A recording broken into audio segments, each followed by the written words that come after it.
Que Dios les bendiga, hermanos, y la verdad casi no he tenido el privilegio de venir algunas veces, quizás una o dos veces.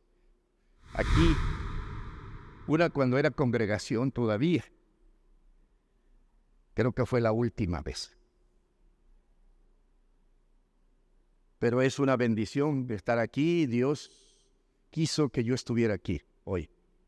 Recuerde que en el reino de Dios no hay nada por casualidad. Todo es por la mano soberana del Señor. Todo lo mueve Dios. Y donde quiera que voy por primera vez, aprovecho un minuto o dos para testificar lo que yo un día le prometí al Señor hacerlo.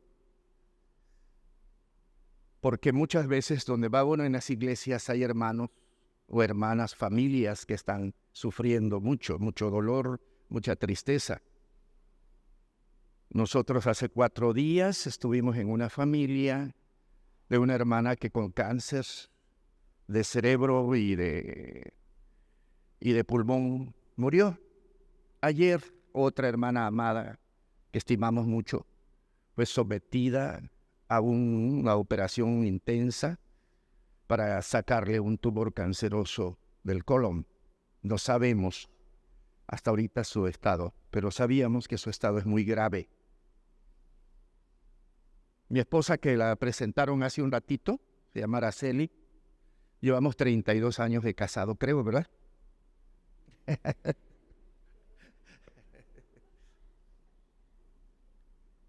Hace 10 años ella le diagnosticaron un cáncer muy avanzado.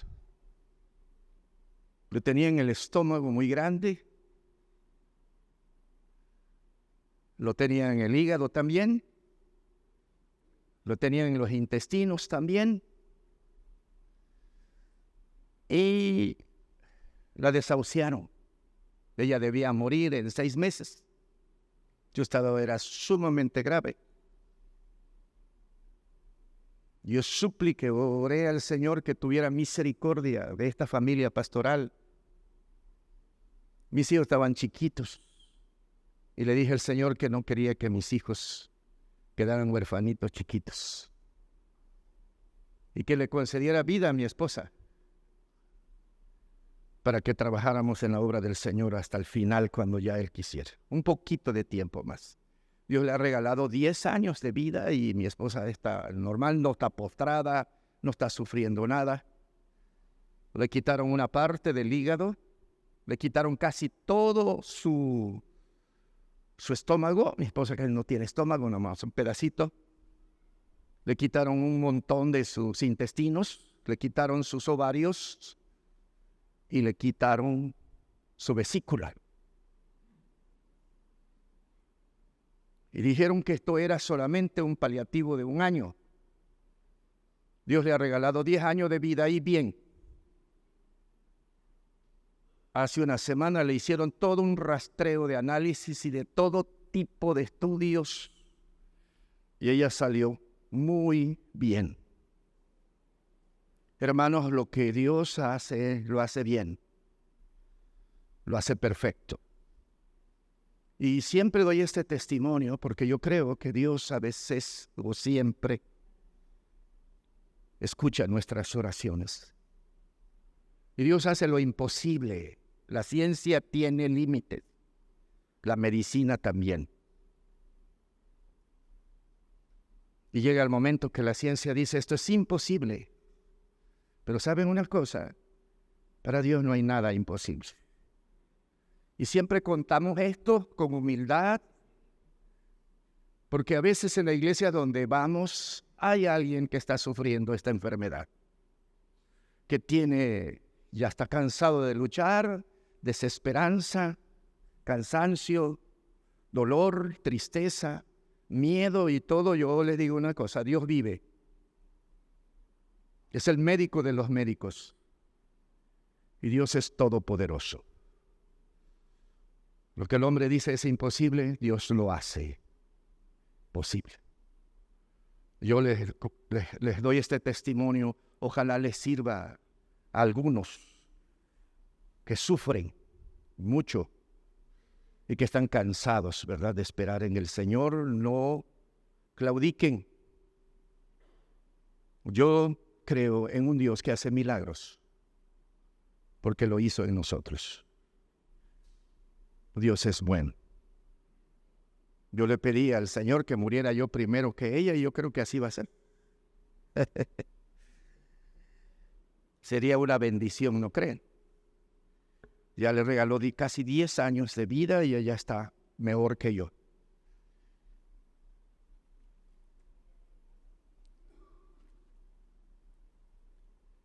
El pasaje bíblico, amados hermanos, es un pasaje bíblico poderoso, muy hermoso, que a todo cristiano alienta, motiva. Este capítulo 5 de Primera de Tesalonicenses, precisamente, hermanos, los primeros versículos que no leímos, nos habla acerca de la veracidad que el día del Señor vendrá. Y realmente todo el capítulo lo que nos está hablando es de la venida de Cristo, que debe ser una esperanza viva del cristiano y que nos debe estimular a una vida de acción. Cuando yo leía y releía y meditaba este pasaje, encontré precisamente que ese es el propósito del apóstol San Pablo, inspirado por el Espíritu Santo de Dios, de escribir todo este capítulo. Está escribiendo a la iglesia que estaba en Tesalónica.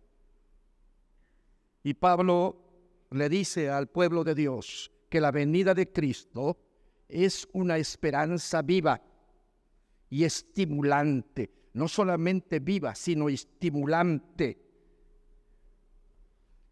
Y como es una esperanza viva y estimulante, su segunda venida nos debe impulsar a una vida de acciones. Escuche bien, nos debe impulsar a una vida de acciones.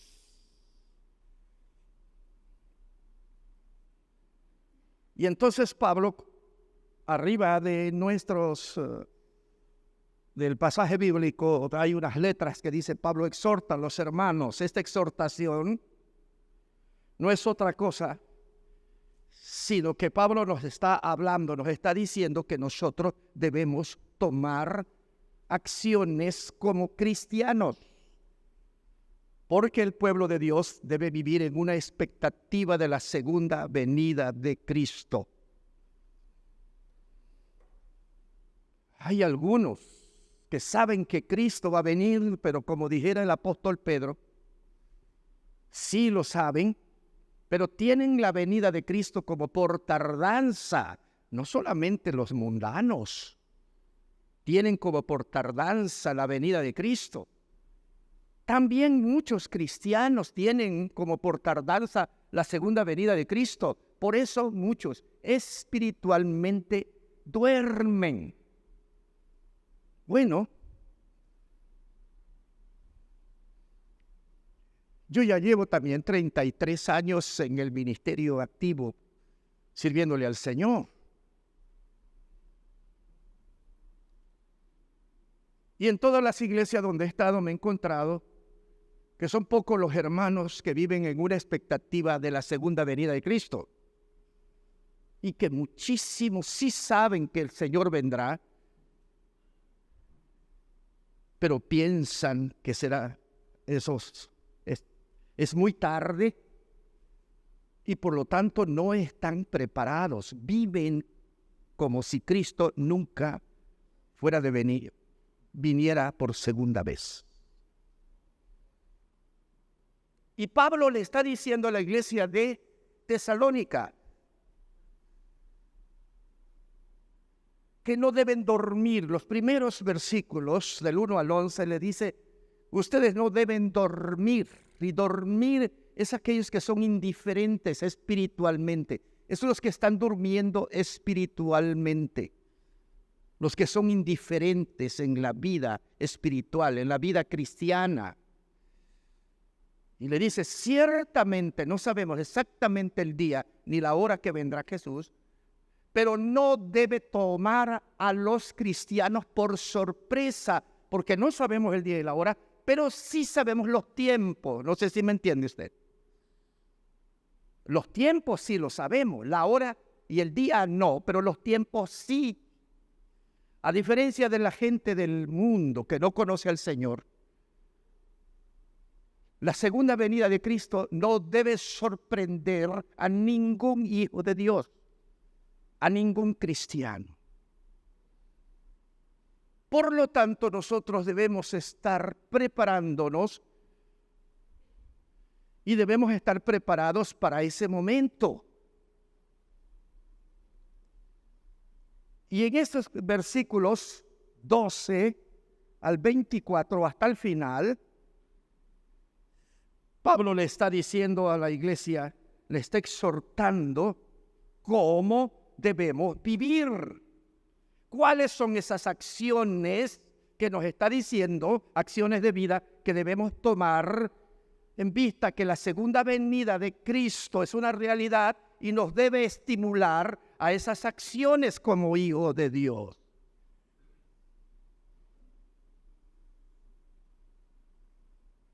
Número 1. Dice el verso 2, una primera acción. ¿Cuál es? Hermanos, reconozcan a los que trabajan entre vosotros y os presiden en el Señor y os amonestan.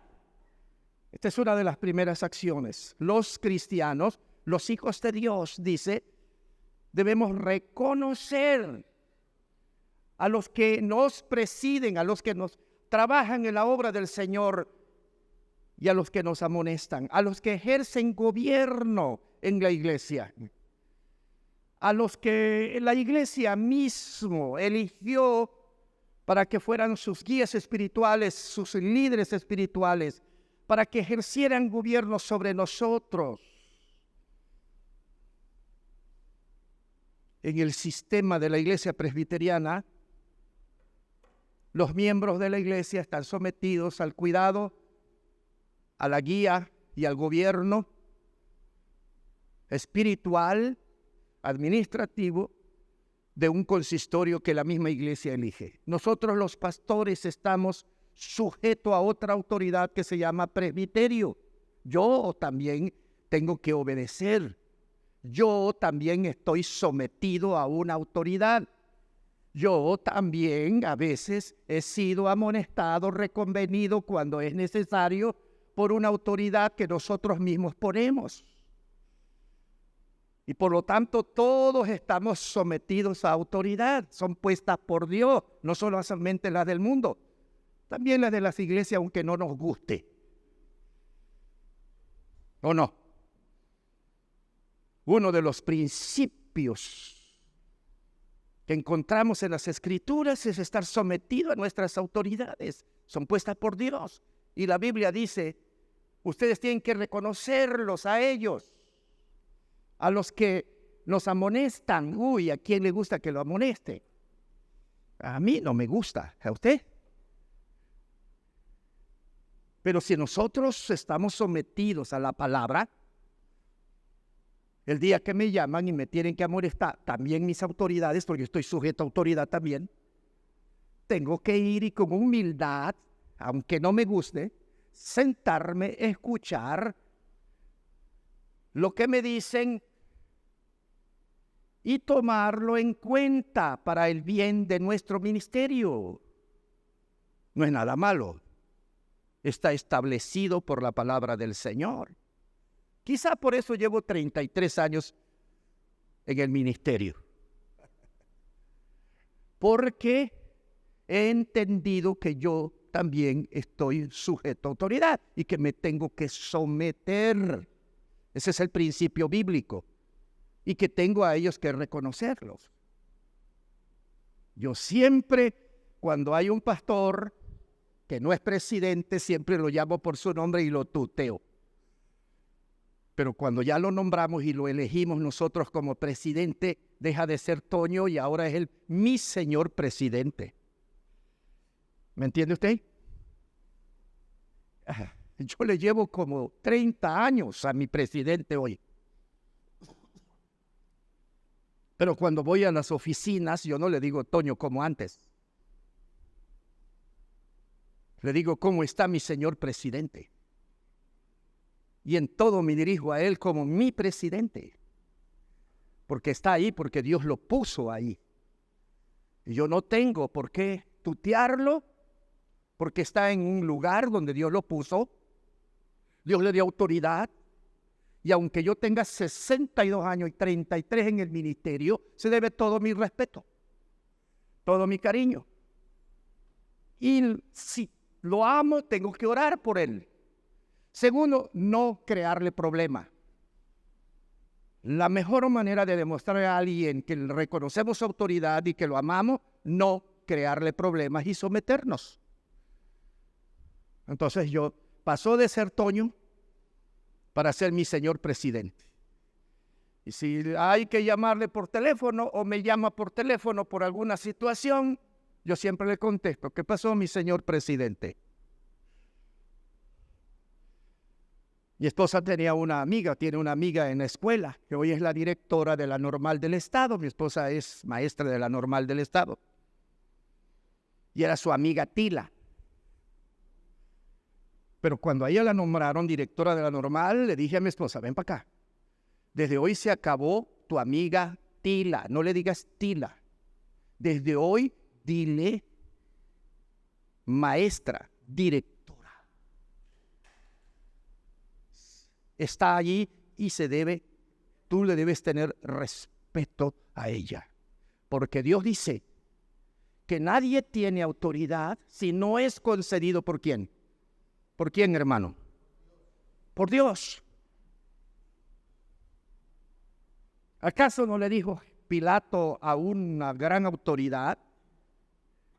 Cuando le dijo, habla porque yo tengo la autoridad para hacerte esto, darte la vida o mandarte a matar. Y Jesús le dijo, ninguna autoridad te ha sido dada o te fue dada si no viniere de donde dice, del cielo. Toda autoridad, hermano, dice las Escrituras, viene del cielo. Y una de las cosas que nos está diciendo Pablo aquí, lo primero en el versículo 12 es que tenemos que reconocer a los que nos gobiernan, a los que son guías espirituales nuestras, a los que nos amonestan, aunque a mí no me gusta que me amonesten. Y no sé si a algunos de ustedes les encanta cuando les llaman en el consistorio y la amonestan, salen con una sonrisa de boca a boca, felices de la vida, ¿verdad?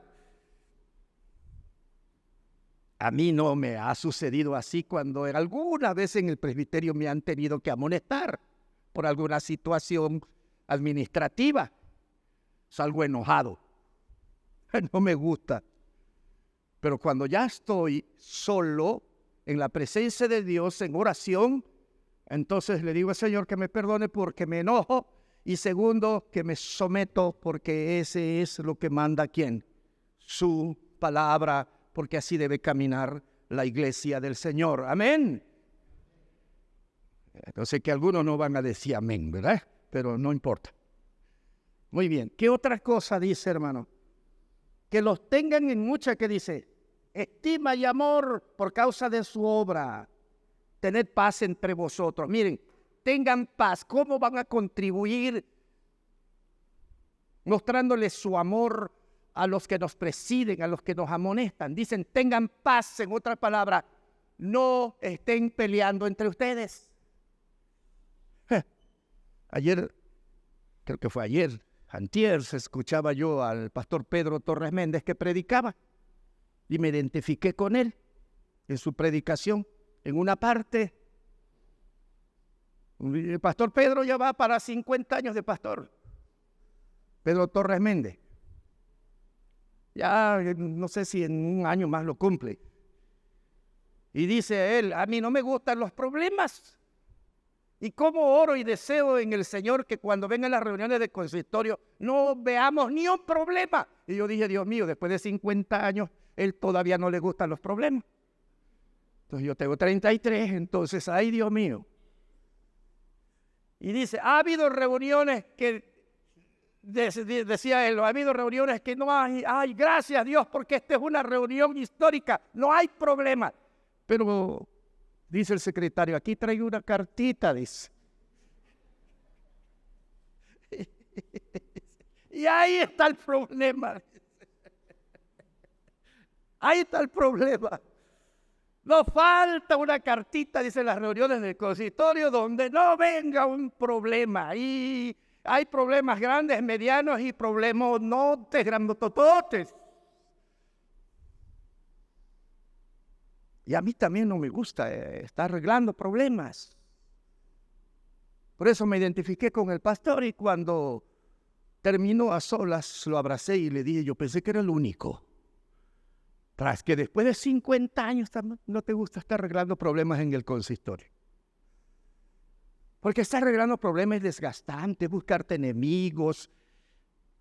Si yo le contara. No solamente es en el consistorio, yo estuve trabajando en el sínodo como directivo en el Ministerio de Relaciones. ¿Para qué le cuento? Cuando el sínodo era toda la península de Yucatán. Estamos hablando de Yucatán, estamos hablando de Quintana Roo, estamos hablando de Campeche, estamos hablando de todo Chiapas, estamos hablando de todo Tabasco y estamos hablando de todo Veracruz.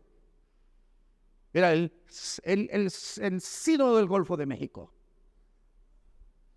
Y me tocó ser directivo, hermano. Comencé como secretario y de ahí en el camino vicepresidente y terminé siendo presidente del sínodo.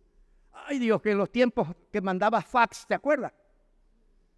Dios mío, para llevar una carta a los Altos de Chiapas. Y durante todo ese tiempo que estuve ahí, nunca estuve casi en mi casa. Puro andar arreglando problemas y problemas y problemas y problemas. Y también presidente del sínodo, presidente del presbiterio. Dos hombres, yo no sé por qué me metí ahí. ¿Y saben qué me busqué? ¿Saben qué gané? Dinero no, porque ahí no pagan. Me busqué hasta el día de hoy enemigos, pastores y tantos. Por eso dice mi esposa, desde hacía 11 años me decían, no vuelvas ahí a arreglar problemas. Cuando el presbiterio te diga, no agarres nada, porque puro enemigo nada más agarras tú.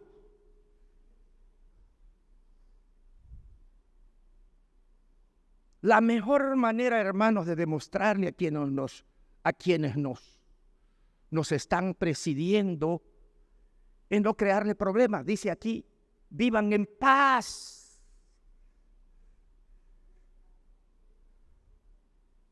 Vivan en paz, dice. No estén peleando, dice Pablo. No estén peleando entre ustedes. Vivan en paz, por favor.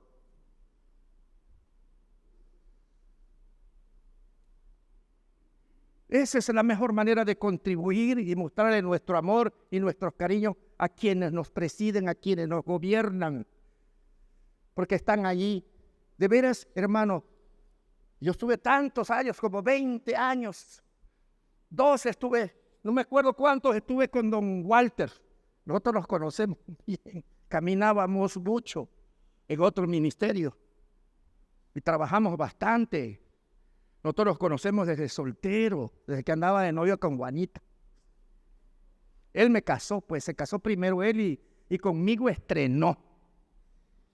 Su primer casorio lo hizo conmigo aprendió, conmigo echó a perder.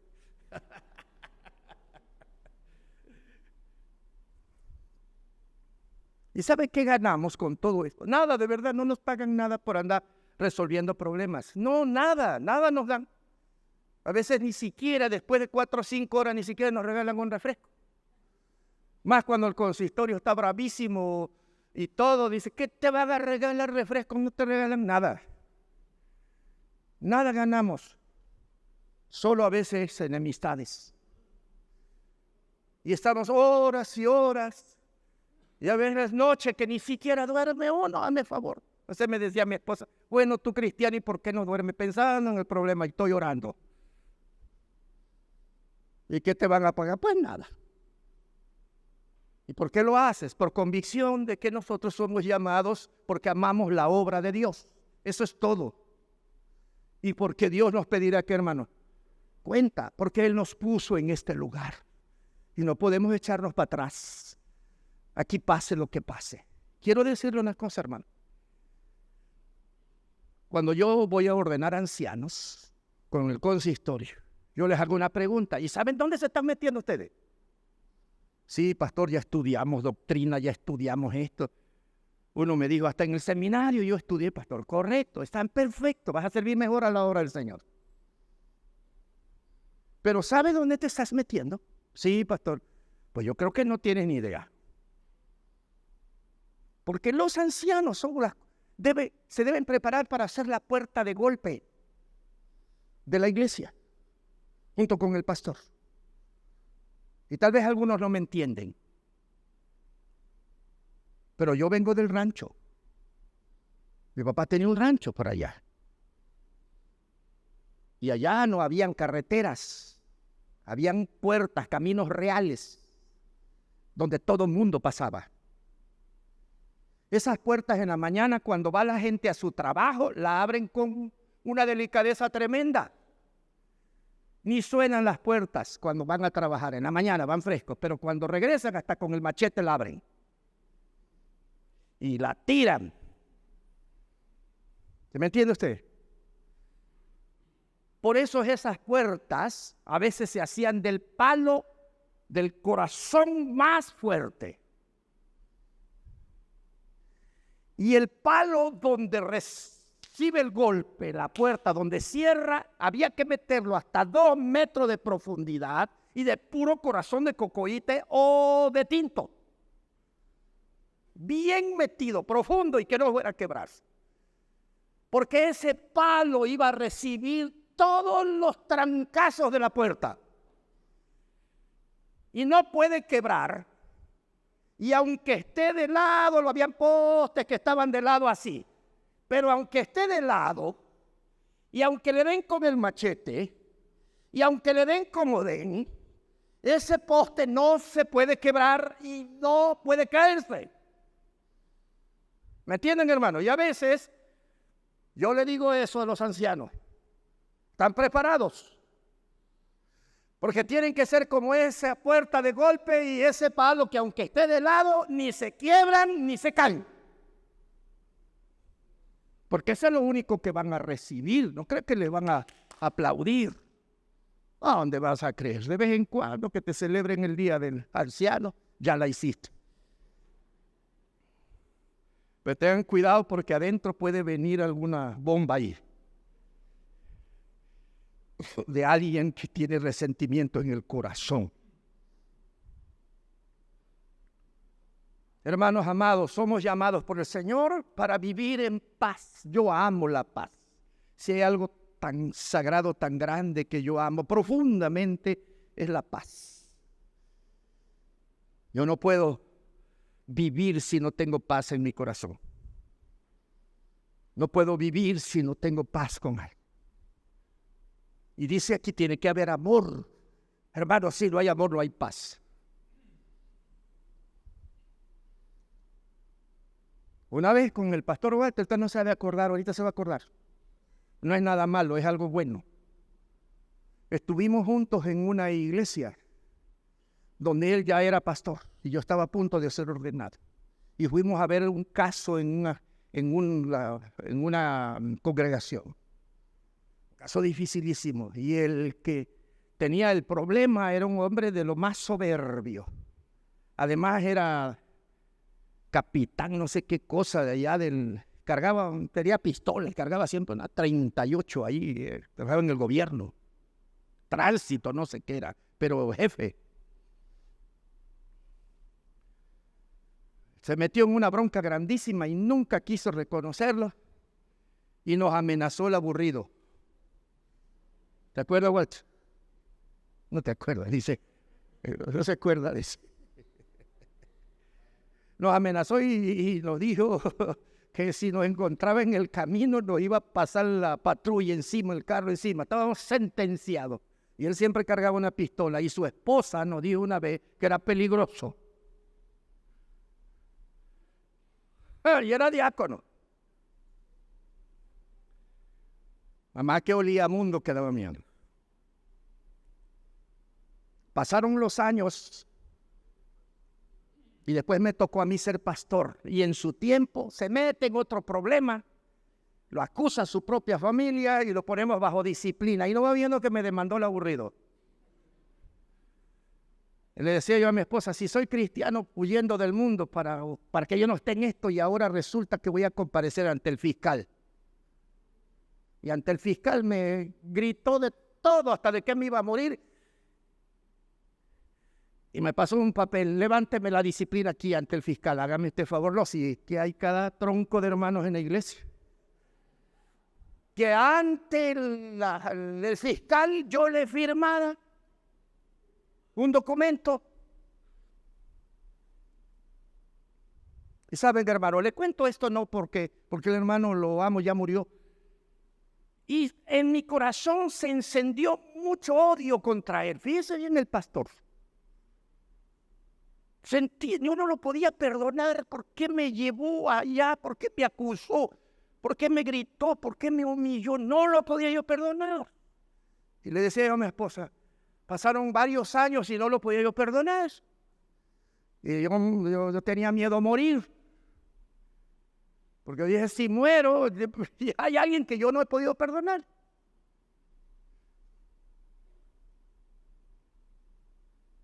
Y un día supe que él estaba muy enfermo, ya grave.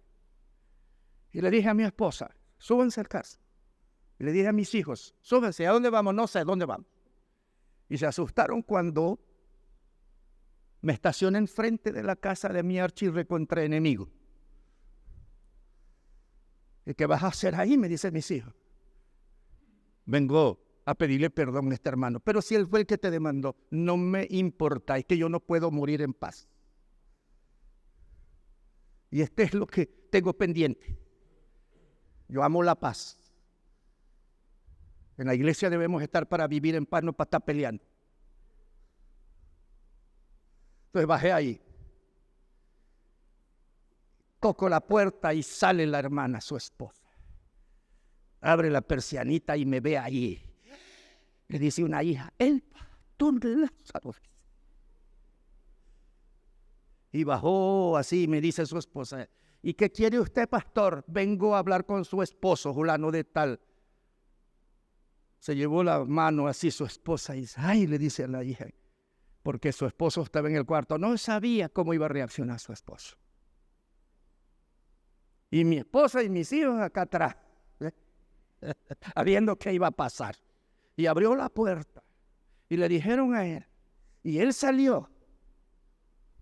Y cuando me vio, se tiró a mis brazos y yo a él, y lloramos un buen tiempo. Y yo le pedí perdón y me dice, pastor, si yo fui el que le amenacé, yo fui el que le ofendí, yo fui el que le humillé, yo fui.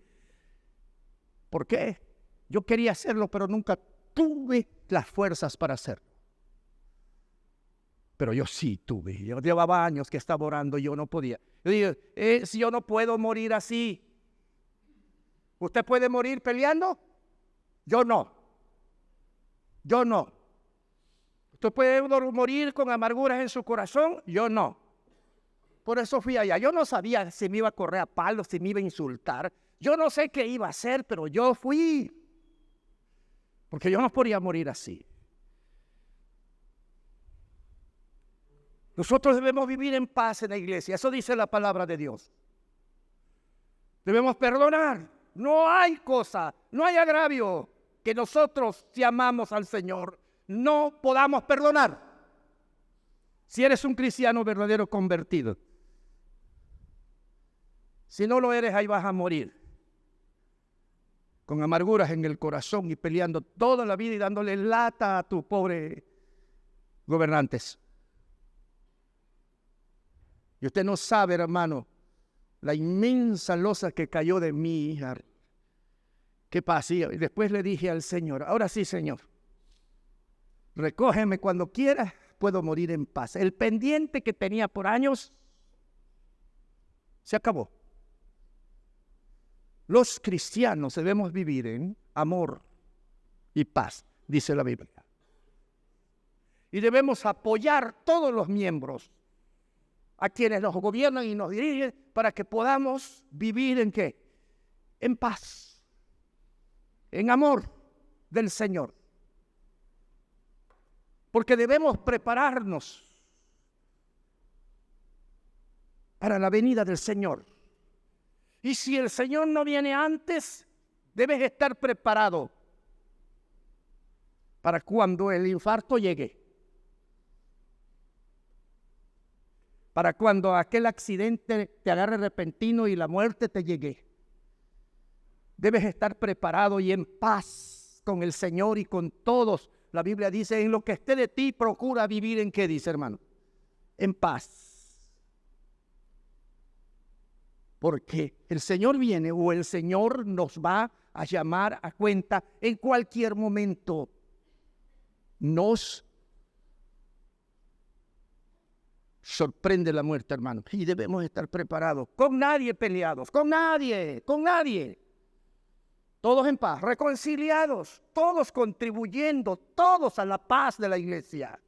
Todos contribuyendo a la paz de la iglesia, hermanos. Y estar preparado para el encuentro con ¿quién, hermano? Con nuestro Dios. Hay una parte que no quisiera terminar, hermanos. El versículo 16, 17 y 18. ¿Qué dice, hermanos? ¿Quieren leerlo conmigo? Estad siempre gozosos. Orad sin cesar. Da gracias en todo, porque esa es la voluntad de Dios para con vosotros en Cristo Jesús. Y el 19 que dice, no apaguéis al Espíritu. Estad siempre gozosos. No confunda usted el gozo con la felicidad, hermano. A veces eso nos trae problemas serios. La Biblia en el Nuevo Testamento nunca nos habla de felicidad. Nos habla de gozo. Y en el Antiguo Testamento en la mayoría de las veces nos habla de gozo. Nehemías dice, porque el gozo del Señor es mi fortaleza. Pero es gozo. La felicidad depende de cosas externas. Y son efímeras, son pasajeras. Usted compra un carro y usted es feliz. Ese carro lo choca mañana y usted ya no es feliz. Se le fue la felicidad, ¿me entiende? La felicidad depende de cosas externas. Por eso a veces cuando los muchachos se casan, los abrazan y todo el mundo, deseo que seas feliz. Digo yo, ¿cuánto te va a durar? La felicidad efímera. Depende de cosas, circunstancias, ¿no? Ay, está bonita, está delgadita, los ojos le brillan, el cabello hasta acá, pero cuando ya los ojos ni le brillan y el cabello le cayó y ya se engordó, entonces la felicidad se fue.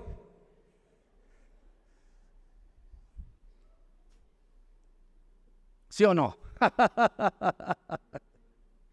La felicidad depende de cosas externas que nos favorecen.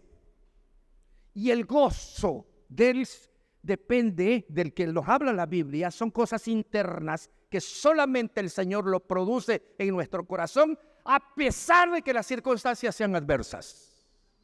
¿Cómo es posible que si usted tiene una enfermedad incurable pueda tener gozo? Felicidad no. Pues ¿quién va a estar feliz si tengo cáncer? Pero gozo sí. Porque el gozo es a pesar del dolor, de la circunstancia, de la escasez, del desamor, del desprecio, de la humillación, de lo que sea. Si el Cristo vive en mi corazón, siempre voy a estar lleno de ¿qué? Cuando Pablo escribe a la iglesia, a los filipenses, dicen que estaba en la cárcel. Felicidad, ¿a poco era feliz teniendo los grilletes en las manos y en los pies y en estar en esas cárceles tan malolientes, horribles, en un estado horrible? Él no era feliz allí, pero él escribe a los hermanos que están afuera libres y le dice, regocijaos en el Señor. Otra vez os digo regocijaos. Y antes que termine la carta dice, no me canso de decirle, gócense en el Señor y miren en las condiciones que él está. El Señor viene, estaba en la cárcel, tenía toda la espalda despedazada, el verdugo se dio gusto implacablemente con el látigo en Filipo. Y dice la Biblia que en esas condiciones en que estaba, él oraba y cantaba. Los que no entienden esto pensaban quizás que estaba loco. Felicidad, no. Gozo, sí. Estaba lleno de gozo. Y el gozo es siempre, la felicidad es de vez en cuando, es efímera. Pero el gozo que dice aquí, gozaos en el Señor, ¿qué dice, hermano? Siempre.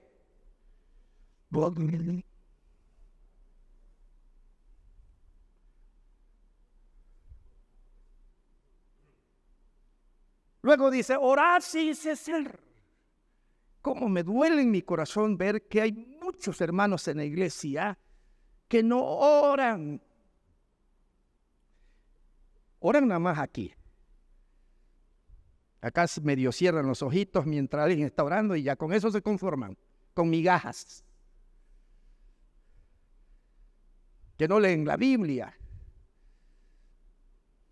Por eso cuando vienen las tentaciones fuertes, hermanos, porque el diablo siempre nos va a presentar el suculento manjar del pecado. Todos los días si es posible. Y si usted no es un hombre y una mujer de oración, si usted no dedica en el día tiempo para orar, para estar en la presencia del Señor, para leer las Escrituras y meditar, seguramente usted va a caer cuando la tentación llegue. David, aún siendo conforme al corazón de Dios, Dios lo escogió, descuidó su vida espiritual. Seguramente dejó de orar. Seguramente muchos escritores dicen que en ese tiempo estaba tan encaramelado en el placer sexual carnal del adulterio que nada escribió en ese tiempo. ¿Qué inspiración iba a tener? Tenía inspiración para otra cosa. Ese tiempo no escribió ningún salmo, ningún himno, no escribió nada. Ninguna oración. Vino la tentación y cayó en pecado. Quien no ora, quien no dedica tiempo diariamente a orar, tarde o temprano, va a caer en pecado. Algunos dicen, yo no oro porque el diablo me tiene miedo ni se mete conmigo. Tantito me ve y me da la vuelta el diablo. Sí, seguro. Te está esperando justo el momento para que caigas. Al diablo nadie se le escapa. Y va a usar nuestros propios, del viejo hombre, la carne.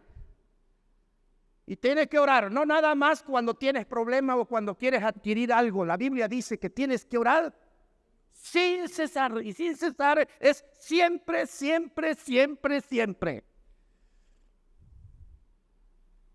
Dedica tiempo a la oración. Si un pastor cae en pecado es porque descuidó la oración.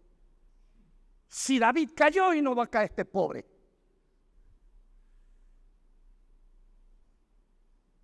Si algún hermano de la iglesia cae en la tentación del pecado, es porque dejó de orar la comunión con Dios, la palabra de Dios y la oración.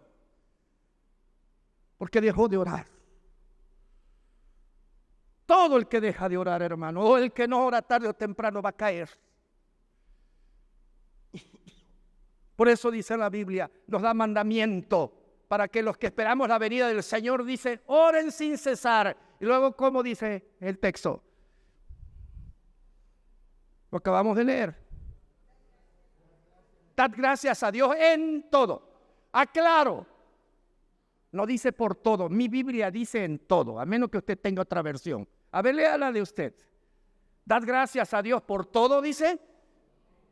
¿Y por qué yo he escuchado en la iglesia que los hermanos dicen así? Es que la Biblia dice que debemos dar gracias a Dios por todo. No, la Biblia dice dar gracias a Dios en todo. Es decir, en toda circunstancia. Oye, si a mí viene un carro, me atropella y me quiebra una pierna, le digo, gracias Señor porque ve cómo tengo la pierna. Estoy seguro que ni Dios está feliz por lo que me pasó. Yo no estoy orando por la pierna que me quebró el carro, pero sí puedo orar por las circunstancias que Dios me puso. Esa es otra cosa. Si oráramos por todo, entonces David hubiera orado: gracias a Dios porque me metí con Betsabé y porque maté a su marido. ¿A poco Dios puso en esas circunstancias a David? ¿Dios lo puso? No.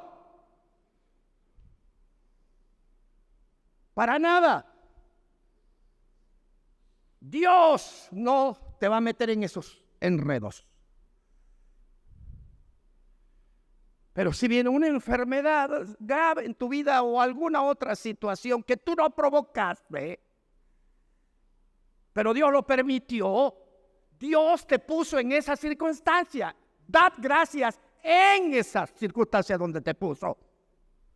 Mire la diferencia entre dar gracias por todo que dar gracias en todo. Así que hay que estar abusado. Es que yo he escuchado a alguien que dice: no, pues es que Dios permitió que yo me metiera con fulano de tal, pues ni modo, me ayudó para bien. ¿Quién te dijo que Dios permitió eso? Falta que des gracias por eso. Es que le pedí prestado al hermano Franjuti y no le pagué. Le voy a dar gracias a Dios porque no le pagué. Ese es por todo, ¿no? Amén, dice. No, Dios no te metió en esas cosas. Y ni puedes dar gracias a Dios en eso. Ese sería dar gracias a Dios por todo. Pero la Biblia dice: dad gracias a Dios ¿en qué? En todo. Porque a los que aman a Dios, todas las cosas les ayudan a bien. Pero en aquellas cosas que Dios no te metió. ¿Me entiendes, hermano? Murió un hijo en un accidente, por ejemplo. No es culpa tuya. Fue un accidente, una enfermedad, incluso. Da gracias a Dios por eso. Porque Dios lo permitió. Pero si me echo unas caguamas hoy en la noche porque alguien me invite, entonces, le voy a dar gracias a Dios porque me van a poner disciplina porque me descubrieron que me eché unas caguamas. Gracias, Señor, porque todo me ayuda bien. No, Señor. Y por último dice: no apaguéis, ¿qué dice, hermano? El Espíritu Santo. No lo apaguen. ¿Sabes, hermano, que dice la Biblia que cuando tú creíste en Cristo Jesús y te arrepentiste de todos tus pecados? Efesios 1 dice eso. En ese momento que creíste en el Evangelio de Jesucristo y le entregaste tu vida a Cristo y recibiste a Jesús como tu Señor y tu Salvador, dice la Biblia que en ese momento eres bautizado con el Espíritu Santo de Dios. El Espíritu Santo de Dios viene a tu vida, te sella, por garantía y propiedad de Dios. Pero ¿cómo quieres vivir? Si tú vives en pecado, si eres indiferente a tu vida espiritual, no oras, no lees la Biblia, no llegas a la iglesia, no participas en nada, ese espíritu, ¿cómo lo tienes? Apagado. No se va. Es que hay unas denominaciones que dicen que el Espíritu de Dios viene y se va, y viene y se va, y eso era en el Antiguo Testamento. Vino en Sansón y le dio fuerza, pero después lo abandonó y se fue. El mismo Saúl, cuando comienza, el Espíritu de Dios está en él y hace cosas buenas, pero después Dios le quita el Espíritu y entonces miren cómo termina, etc. Pero eso era en el Antiguo Testamento. Pero después del día del Pentecostés, que Jesús envió el Espíritu Santo, el Espíritu está en ti, pero lo puedes tener entristecido o puede estar apagado.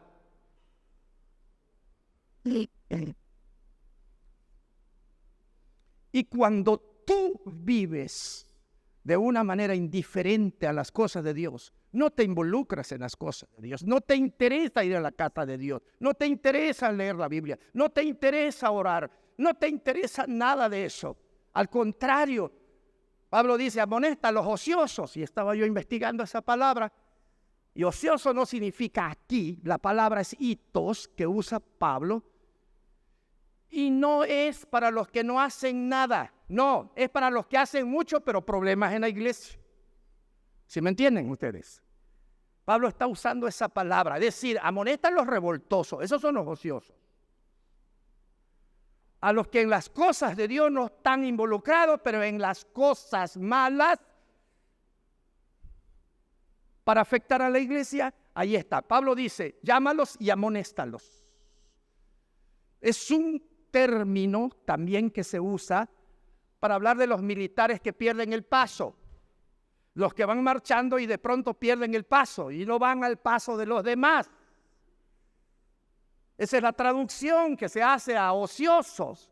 Los que perdieron el paso, los que perdieron la marcha, no van con los demás. Pablo dice, llámalos para que vuelvan a agarrar el paso.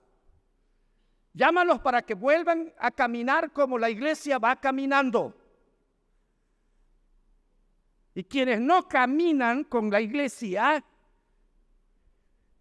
quienes no vienen para edificarse y para edificar, como Pablo manda aquí también, están ellos de ociosos, es decir, de revoltosos.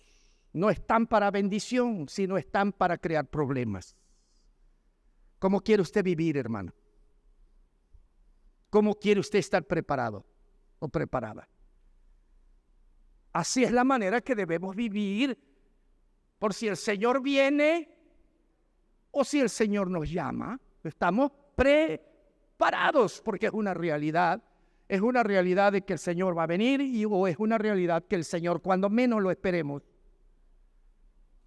nos va a llamar. ¿Cómo quiere vivir usted, pues? ¿Cómo?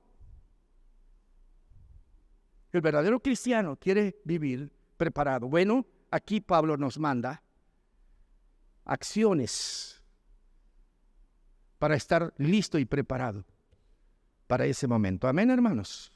Que Dios les bendiga, hermano.